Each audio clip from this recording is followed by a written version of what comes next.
What's up? This is Rebel Radio. What up? What up? This is DJ Newmark. This is Peanut Butter Wolf. It's your boy. It's okay. Keep checking out Rebel Radio. Rebel Radio. This is Rebel Radio. We're in the place right here. Rebel Radio is going down. Would you say Rebel Radio? Oh, wait.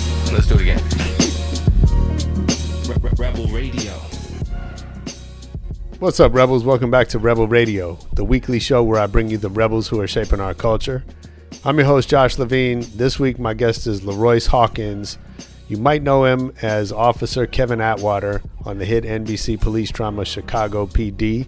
He's been on there for 8 seasons. He's also a rapper, comedian, poet, multi-talented, and he shares some great stories with us about some craziness from growing up in Chicago to how he sort of chose his career path, or as he calls it, accepting his assignment. And in addition to some funny stuff, we get into some big lessons on discipline, hard work, staying out of your comfort zone, all that kind of stuff that we love to talk about on this show. And I think you're really going to enjoy this one, so let's get into it.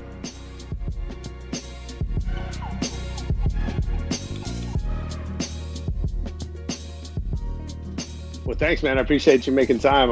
I've been studying some of your work, and it looks like you're doing really cool things, and so I'm excited to learn about it. Oh, man, that means a lot, dog. You know, I've tapped into to your textures as well. Definitely talked to some real dope people. You know, people who planted some significant seeds in various different games. So, you know, I'm just dope. You know, I think it's dope that you wanted to rap with me. Yeah, man.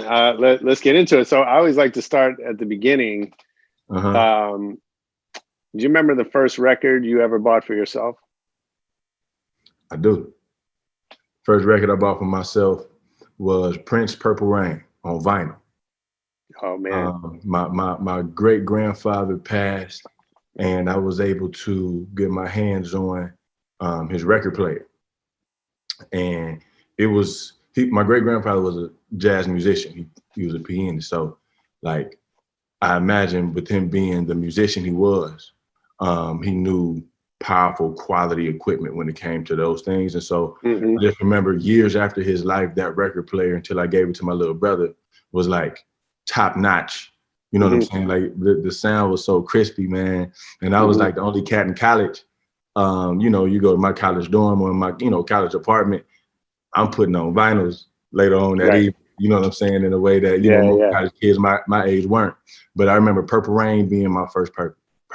And it's because Prince is my mom's favorite artist. So she raised me off of Prince. That's amazing, man. I was a huge Prince fan back then. My aunt actually took me to the theater to see Purple Rain in the theaters. Word? Yeah. And before that, Controversy had been my first concert I ever went to.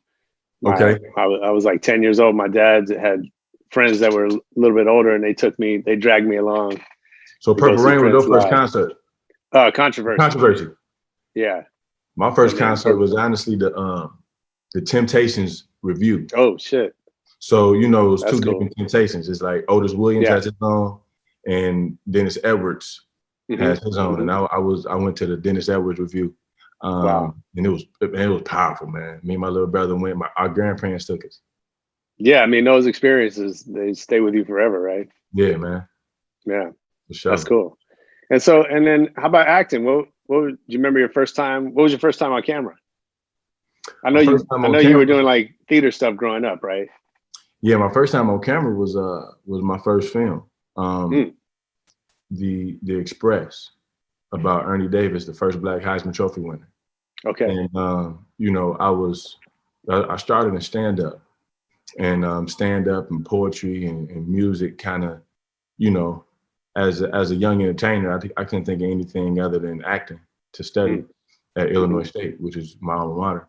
And so, yeah. Thank God I went to Illinois State, because an alumnus of Illinois State, TPR Casting was the casting agency at the time. Now it's called PR. But they sent an email back to the theater department looking for a Black actor that can play a Black athlete.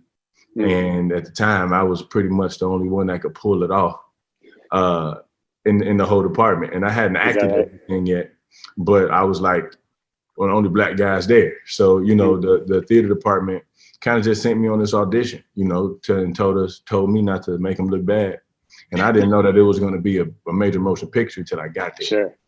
And I see all these dope movies on the wall, The Breakup, Mr. 3000, you know what I'm saying? Like joints that I loved watching growing up. And I was like, oh, this for real. So, remember my pops had picked me up, dropped me off. I walk in there, I notice how powerful it is. I had to digress. I went to the bathroom, said a prayer, did like 50 push-ups.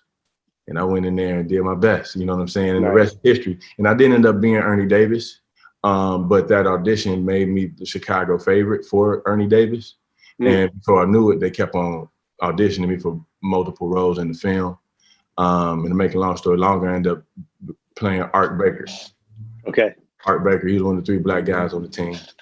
And that was my first ride. Wow. So before that, though, you knew that was going to be your path. Sounds like you're doing stand-up, you're doing theater, all that stuff. So where did that come from? What was it like, you know, what led you down that path? Well, I was, you know, my grandfather asked me probably to this day one of the most important questions of my life when I was struggling between it was my sophomore year in high school when I didn't know whether I should keep playing basketball or stay on the speech team. And both the seasons run at the same time. So my grandfather would be the one who would like take me from a speech tournament. I would leave before the award ceremony and like make it to the basketball game just in time to hop in the layup line. And that was my sophomore schedule. And after a while, you know, the coaches started to talk to me and they told me, you know, we noticed that you can't really give 100% to both. Naturally, you're talented enough to go far either direction. But it got to a point where they were, you know, where they kind of forced me to choose. As a little homie at the time, I thought that was unfair because, you know, you feel invincible, like you can do anything twice. You know what I'm saying? Of course. So it's like, but my grandfather, understanding the pressure I was under, he asked me, he said, well, what feels better? Making the ball go through the net or watching that ball go through the net or making people laugh? And in that moment, I was honest with myself and I said it feels better to make people laugh. So what he did was he said, well, we're going to go to basketball practice and we're not going to tell your coach that you're quitting. We're going to tell your coach that you're leaving this art form to be a champion in another. Because, you know, because the rumor was I had potential to win state. And my grandfather was like, if you truly got potential to win state, tell him that's what you're going to do. You're not quitting basketball. You can play basketball whenever you want. That'll probably be a part of your life forever. But if you have an opportunity to go be a champion, that's the way you approach it. So we go to basketball practice, Josh. You ain't gonna believe it. My coach, he was like this hard-nosed, like mob guy. Like I swear he was probably a man, like for real. Coach T. And Coach T, since my whole, you know, I want to be a champion story.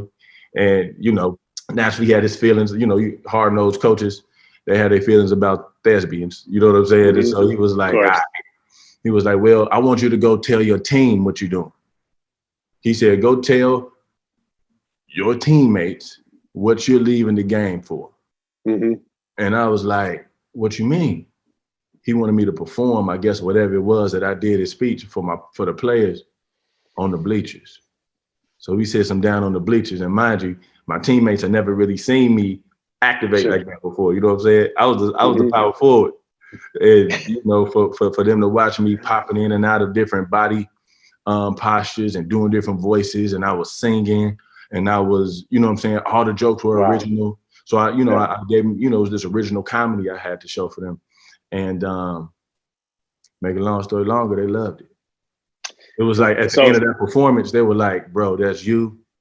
You go do that. They supported me 100%. And that planted a seed for me being a fearless performer. Because if I could do it in front of them, you know what I'm saying? It was easy. I could do it in front of anyone. Yeah. Sure.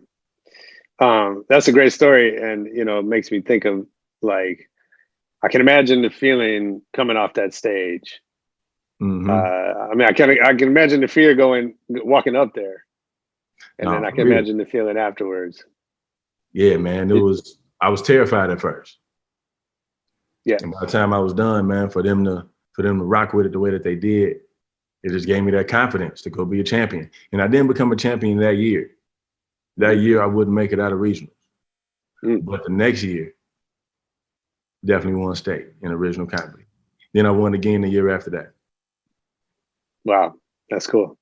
So is that a lesson? Do you use that lesson still today? Yeah, I do.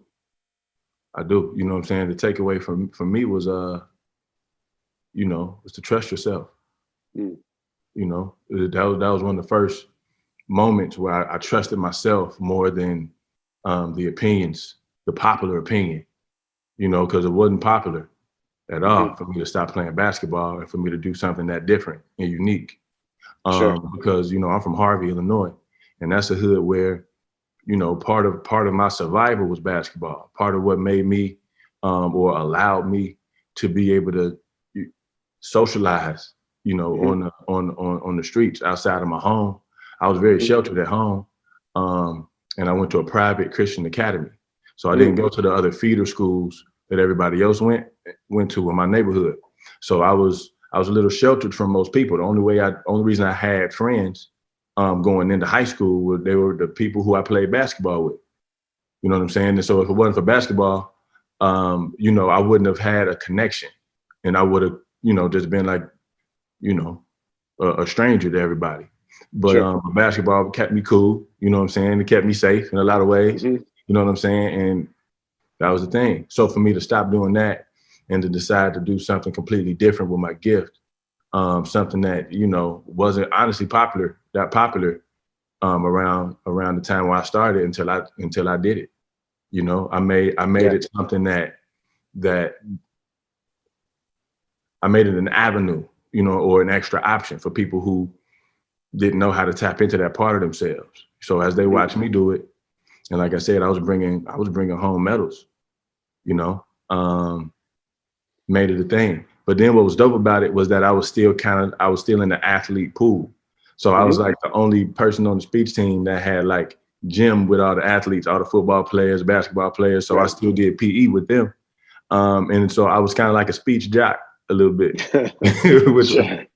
which was cool. If I could have pulled out cheerleaders, I would have tried. Nice. I seen you talk about Harvey. I saw you giving a speech on stage, and you talked about having a pet duck, which you know, I grew up in the hood in San Francisco. Cats had pit bulls and Rottweilers. You know, I can imagine. And so what's interesting, you know, you told this story about having a pet duck, funny story, and you talked about the dangers that the duck was facing with, you know, squirrels and whoever else was coming at it, right? But I wonder what did that do for you and your reputation? Like, you know, being the guy with the duck. It was a unique texture for the hood to experience. Cause I would walk my duck, past everybody's Rottweilers and pit bulls, and they'll bark at him and he'll quack back. You know what I'm saying? Duke. Is that right? Duke was his name. Duke was a strong duck. You know what I'm saying? He would get jumped a little bit sometimes by the squirrels and the raccoons. I would come outside and I'll see like his feathers all over the yard. From, you know, him probably being, you know, chased around or jumped on a little bit.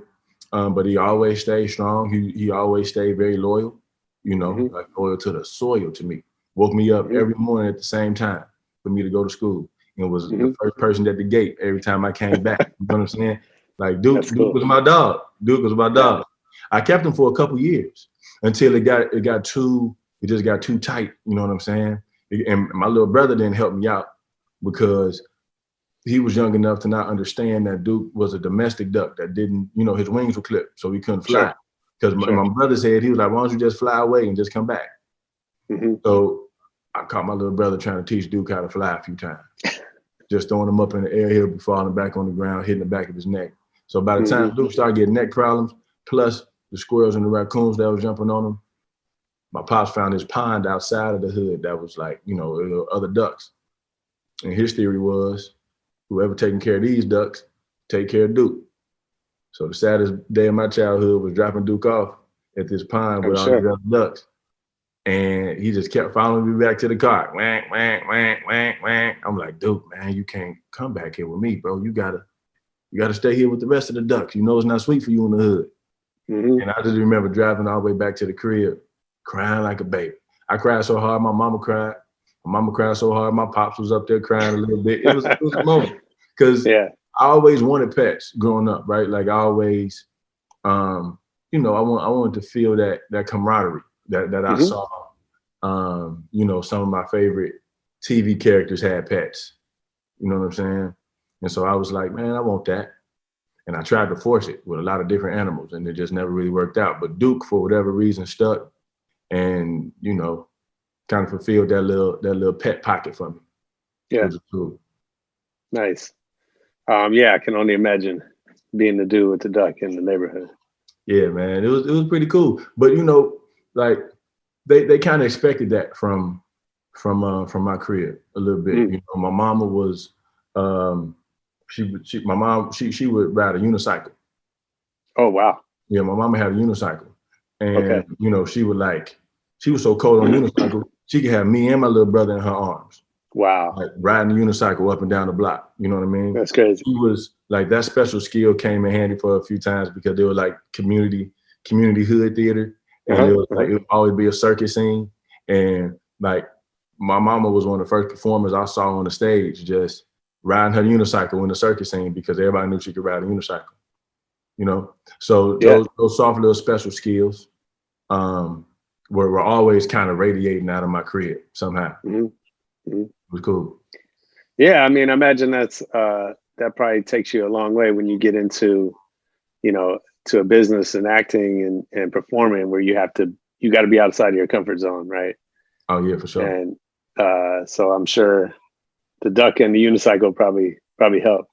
Yeah, and it's just a dope story. You know, later on as a storyteller, I appreciate it more and more every day, just because, you know, for my pops to decide to give me a duck randomly on Easter. You know what I'm saying? It was an Easter Sunday. Wow. So, and cool. He claims he brought 3 ducks, but Duke was the only one that survived. I think the raccoon stole 2 of them. Oh, wow. And he said he bought 3, and by the time he got back to give it to me, it was only 1 left in there. You know what I'm saying? Actually, it was 2 left, but the other one was dead. And I was like, I didn't learn that till later. I was like, damn, that's dark. But yeah, you know, it's so I'm grateful for those moments because, you know, 20 years later, it's a very unique part of myself that I know is can one day be a very, very original piece of content, hopefully. For sure. Yeah, that's cool. So you told me about getting that movie, your first picture. At what point was there a game plan, or was it just kind of like one foot in front of the other? It was definitely in front of the other, more than there was a game plan. You know, I can't even admit to being that intentional back then. I was honestly just, you know, it felt good. I knew that my purpose and the point of it all was to be a performer.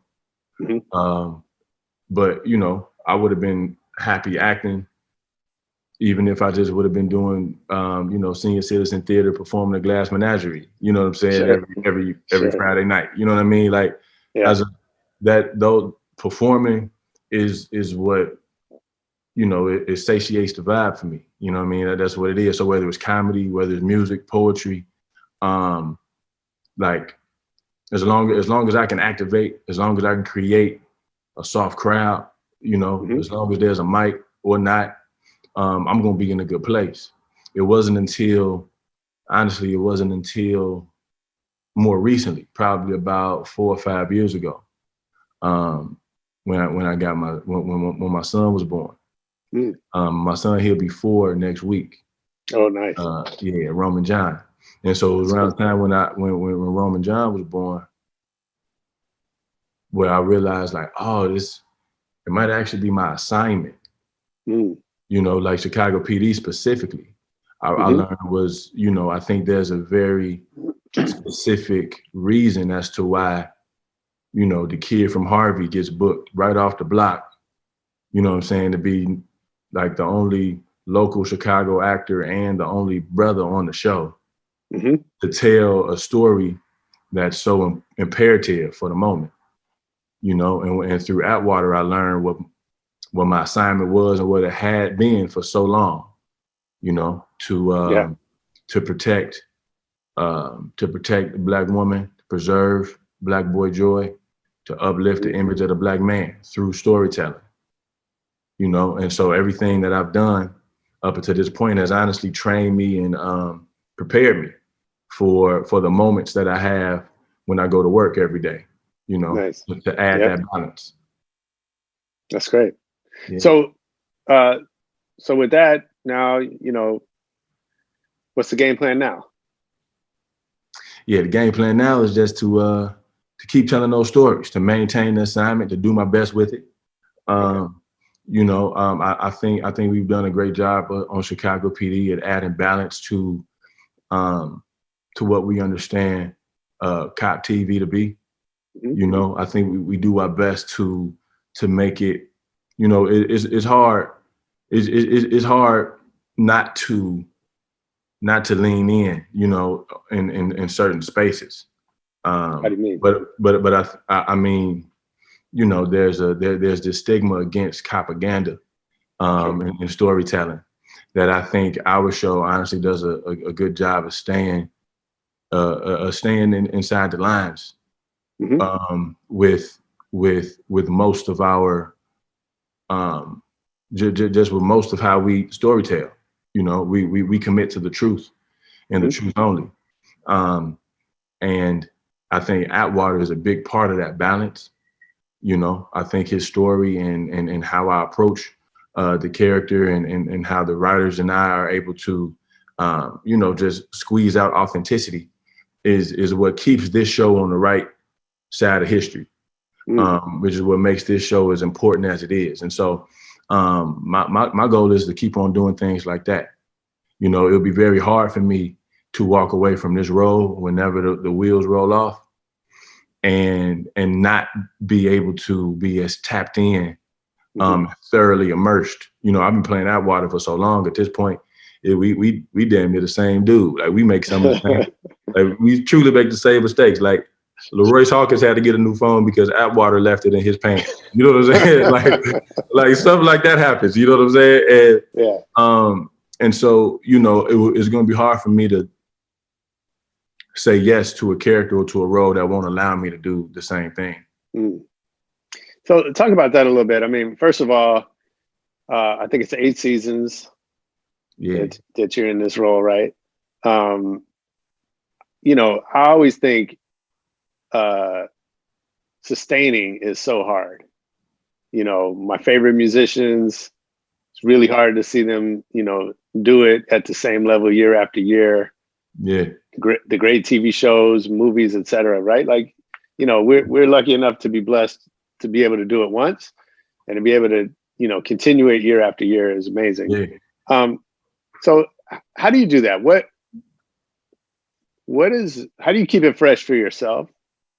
And are there changes you've made that, you know, haven't worked out or that have worked out for the better?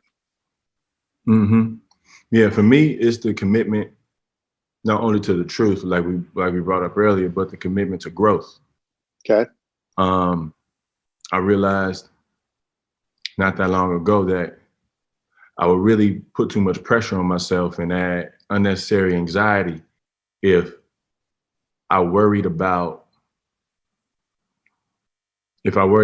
how people were going to feel about my performance and if I could sustain that consistency throughout. If it was that important to me to have to be like, yo, I'm putting this pressure on myself the night before I go to set, and I know I got big scenes, and you know, you can add, you know, a darker weight to your workday by wondering if they're going to like this episode as much as they like the last one.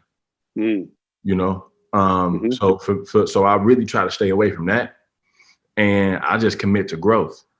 I commit to leaning into that uncomfortability. So I know it's like, okay, if I walk away from work and I feel a little uncomfortable, that's okay. You know what I'm saying? The same way I had to lean in when Coach made me perform my original comedy for my teammates on the bleachers is the same kind of uncomfortability that I have to lean into every day when I go to work.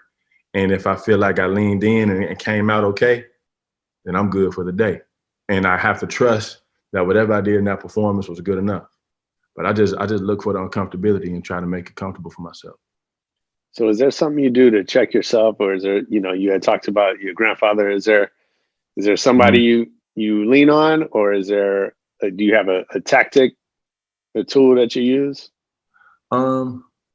It's my grandfather's still here, and I tap into him as often as I can. I think I got a very, very good group of people around me that I trust, that are honest with me. You know what I'm saying? It's my castmates. We create an environment that makes it easy for us to keep it real with each other.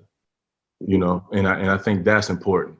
And so, most of the people in my life, or that I have to see on a consistent basis, especially now because of COVID, you just create, your parameters. And within them parameters, sure, I got these very special people who I know if I was leaning too far to the left or too far to the right, they'll pull me back in.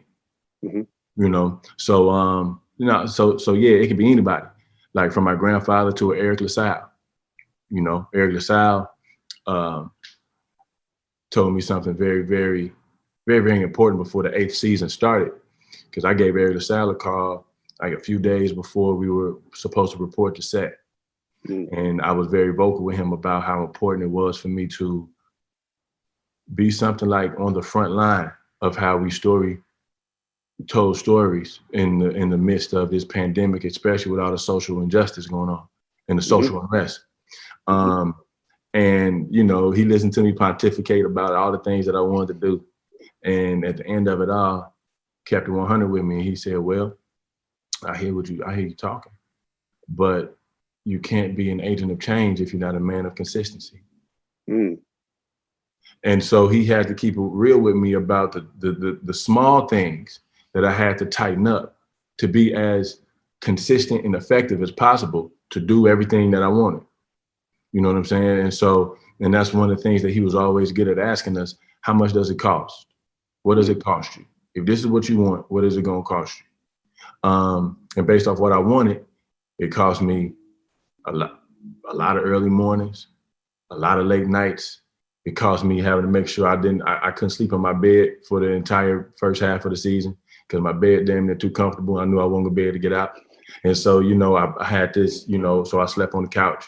I took out all my clothes in my closet and gave myself 8 hoodies only to go to work in and to, just to preserve time. So there were some things that I knew I had to do. Woke up every morning at 4 a.m, to make my bed, meditate, pray, work out, and for him telling me exactly what I needed to hear, and not what I wanted to hear. I'm not sure if this season kicks off as strong, at least not on my behalf, and hopefully I was an example to everybody else. I mean, I think that's great. And, obviously it's great that we're having the conversations in our society that we are today.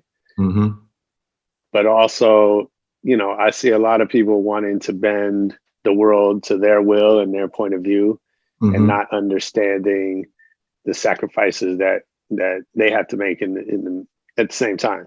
Yeah. Right. And and it's interesting, I think I don't know, I'm interested in your perspective on, is Hollywood, is it getting better for all the talk and all the... Is it getting better at what? Well, in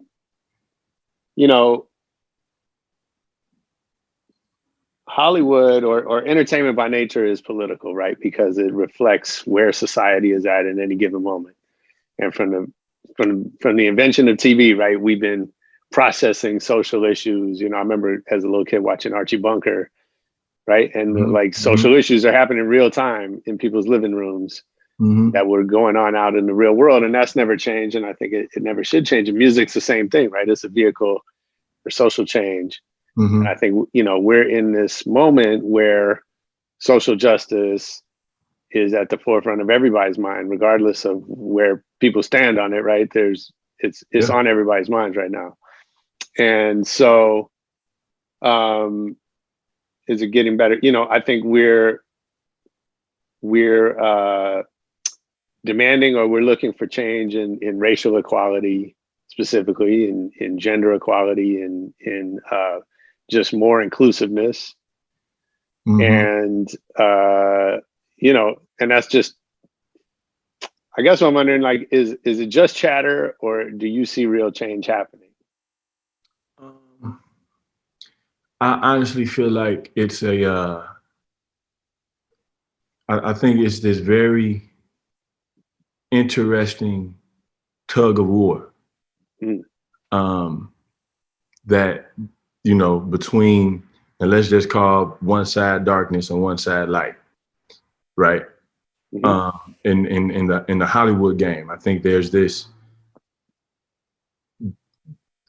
push and pull. And so when you ask me, are we getting better? I think I can answer that a couple of different ways. I think in a lot of ways, the darkness has gotten better at how it hides in the shadows. Sure. I think the darkness in a lot of ways now kind of travels faster than light in a lot of respects. I think it's up to the people who fight for the light to get better at how we communicate exactly what we want, right? I think we have to be just as strategic as darkness is at hiding itself and perpetuating or normalizing, the things that we want to see change. And so I don't think that change is impossible.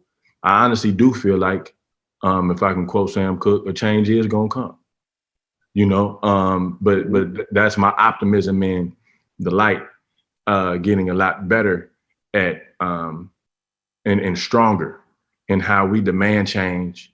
And sometimes it's the demand of change. Sometimes I think it's, like you said, you gotta be strategic. There's so many different ways to do it. And so if I was to think about like the other brothers in the game, like if you were to think about a Kendrick Sampson, who's a powerful activist and also an actor, right? And I think the way he moves is extremely important to the way that we're going to see progress. And imagine if I just off of his example, because I admired it so much, was like, well, I'm going to do exactly what he's doing. I'm not sure if we cover more ground that way. You know what I'm saying? So it has to be different. So I have to protest my way. You know what I'm saying? And I have to find the best way to get my point across here. And if everybody is doing the same thing with their roles, you got your people on the front lines, and then naturally you have the generals in the back who strategize how we move on the ground. And then you have spies, you know what I'm saying, somewhere that are translating messages in a way that now we know we can see darkness, you know what I'm saying, coming before it even gets here. So we know how to prepare for it. And so that's what I think it is. Like, I think it's truly a war going on. And I'm optimistic that change is on the way. But I'm also realistic in which I won't say, I won't say it is if it ain't. Fair enough. I hope that answers your question, bro. I can get a little long-winded, my bad. No. I like that story. That's a great answer. And I'm with you. I think that there's a lot of, look, life for most of us, for society, gets better over time. But it's not a straight line.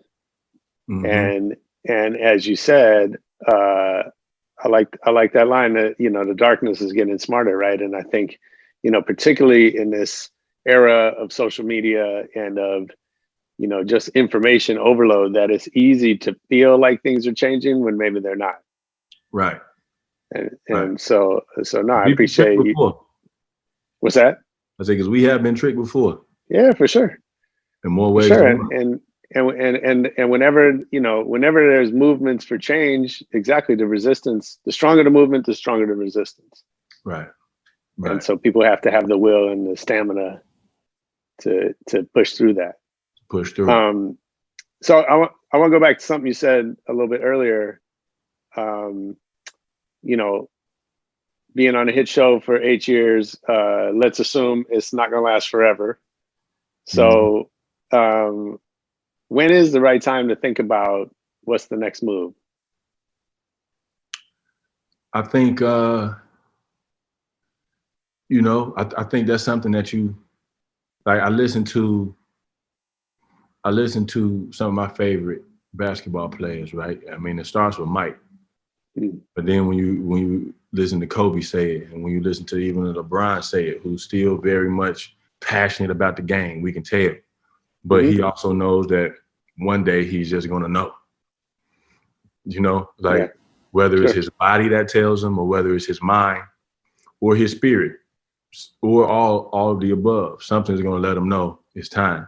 For me, I told myself that I might not ever know, but one of the things that I do,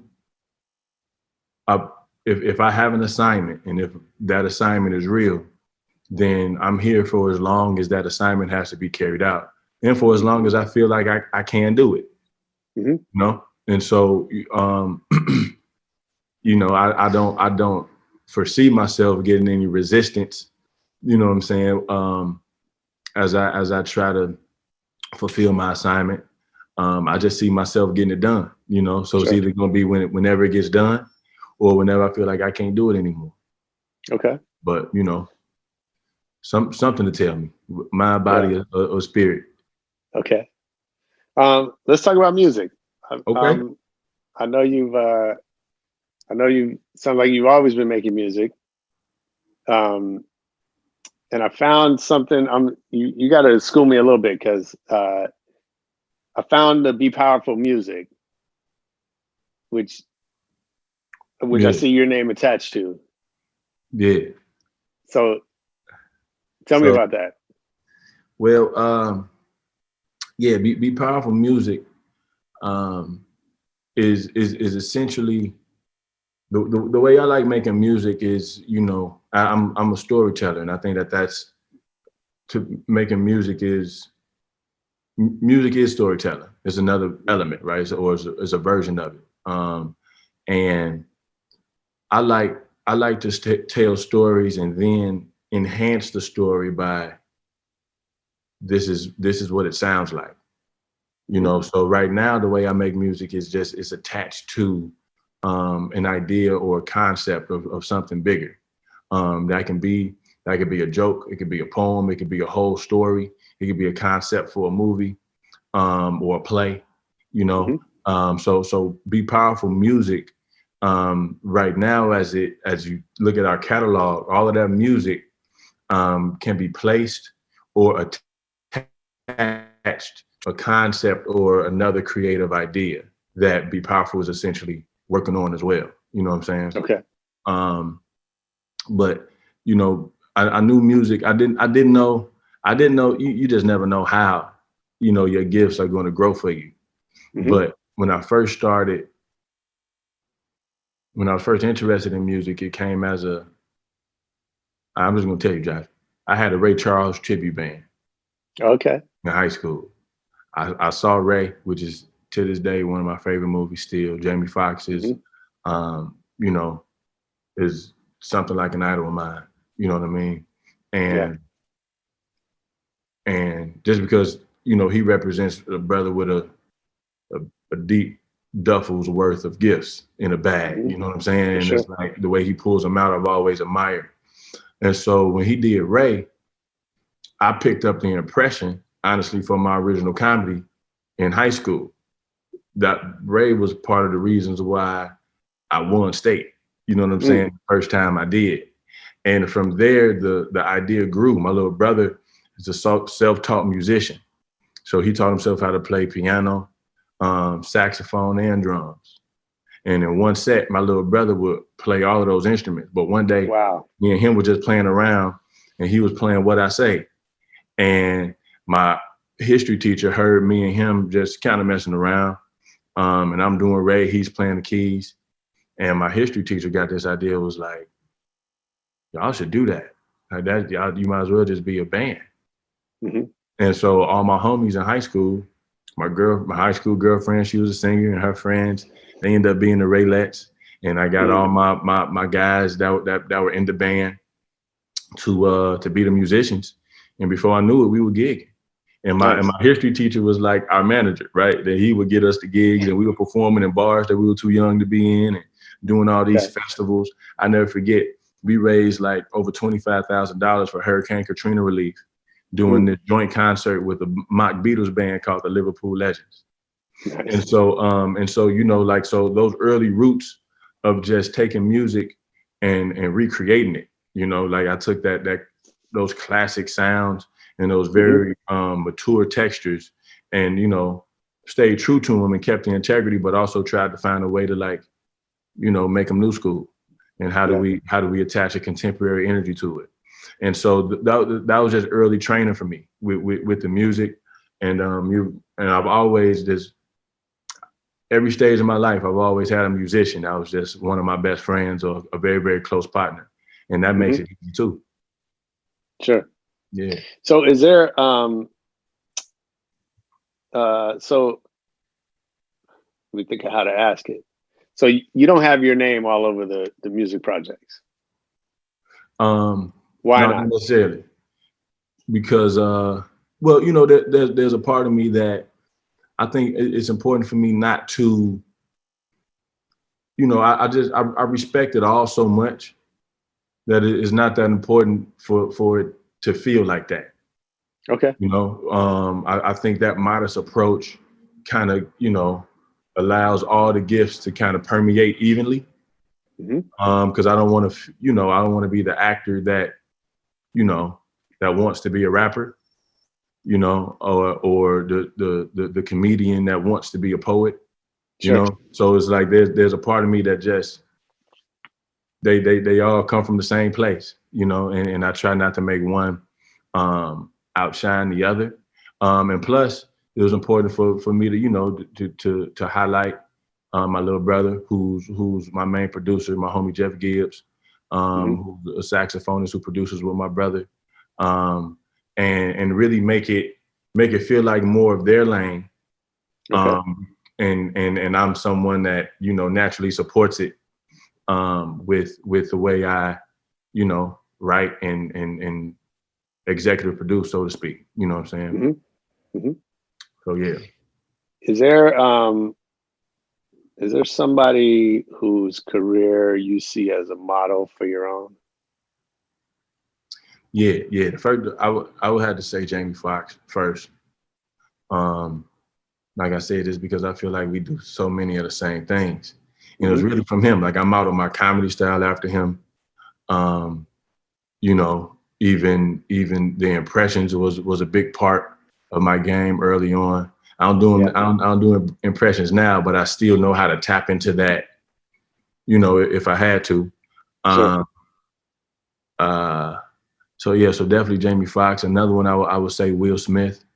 You know, if I had to give you my Mount Rushmore would consist of Denzel, Will Smith, Jamie Foxx, Michael T. Williamson. Okay. You know, and those for me, that's my top four. And those brothers I study, I only know one of them personally, and what he's taught me is invaluable. And I feel like I had to meet him first, because if I meet the other three, they probably gonna teach me things that I wouldn't be able to handle had he not taught me technique, you know. Okay. Had he not taught me form. And yeah, so I'm looking forward to, you know, to the journey and seeing how I might run into these brothers. For sure. Yeah. How much, you know, when I was coming up, Chicago was Twista and Common. That was about it. As far as hip hop was concerned, obviously there's rich music heritage, you know, way back beyond that. But you know, and all that's changed, right? And now now there's multiple scenes, genres happening, and Chicago is like a world leading city, as it in terms of hip hop. How much of that is in you? How much of that man, I think it's all in me, for real. Like I was raised on Fine and Forever and Food and Liquor. So like once upon a time, with a very, very straight face, I think my top 5 were all Chicago rappers: Kanye, Common, Twista, Lupe. I'm trying to think if I had a fifth. And yeah, I'm a big fan of Chance. When I was growing up, I wasn't listening, just started listening to Chance, naturally. But, like I think he's a powerful example of how you can embody everything Chicago has to offer, musically, from the way gospel can inform house, from the way like drill can inform jazz. It's there are so many textures that I think Chicago just as a city embodies. That's why you can find so many different artists from Chicago, but that have their own unique flavor, because Chicago is all of that, depending on where you're from. Yeah. I mean, that's one of the things I've always appreciated. I've spent a little bit of time there, and I think compared to some other places, New York, LA, where the lines between genres are a little thicker. Yeah. And that, the house cats and the hip hop cats aren't necessarily seeing eye to eye, right? They're not really speaking the same language. And I think in Chicago, it feels a little bit more fluid. And when you think about, I mean, all those rappers are so different.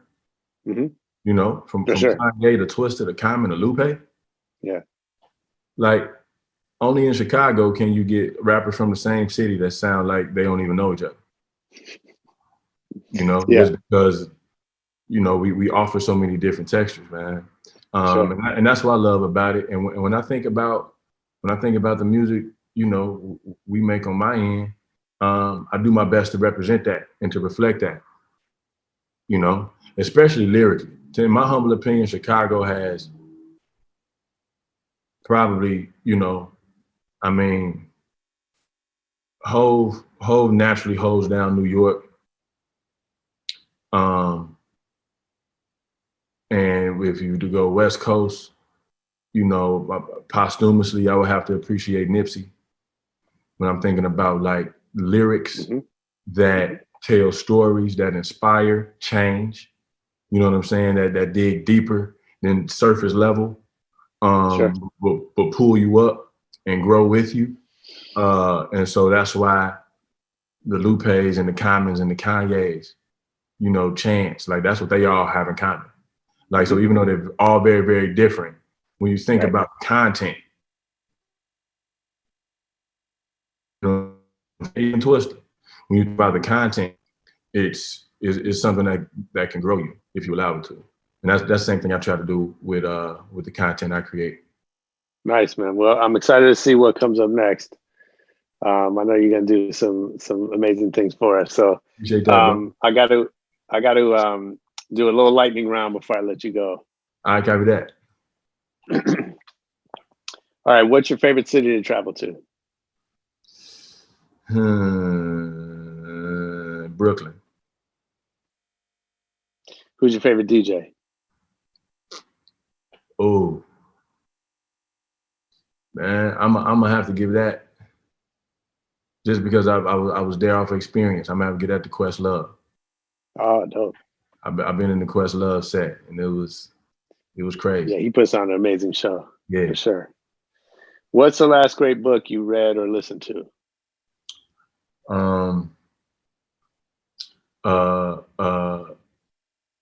Ta-Nehisi Coates. The joint, Between the World and Me. Okay, nice. What movie do you think you've seen the most in your life?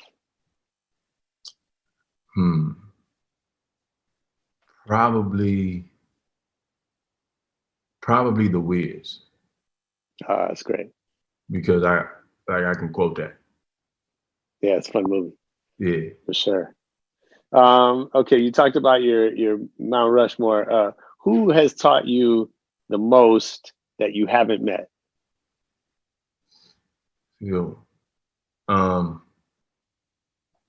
Probably Denzel. Nice. Yep.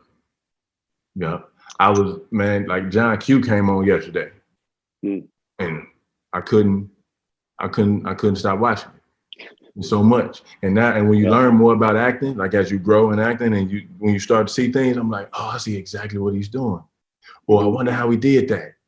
So yeah, Denzel for a fact. That's good.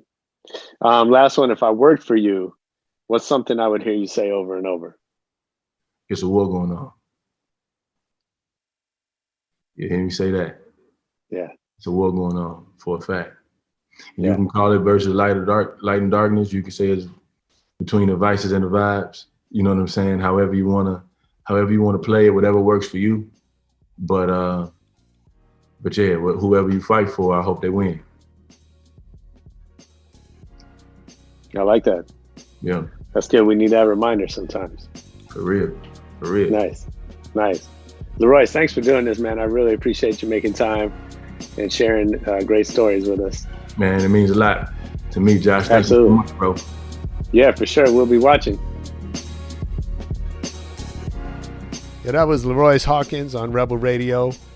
Chicago PD is Wednesday nights at 10, 9 Central on NBC. Make sure you check that out. Check out LaRoyce's music. We got links in the show notes. And most importantly, come back next week for more Rebel Radio. Peace.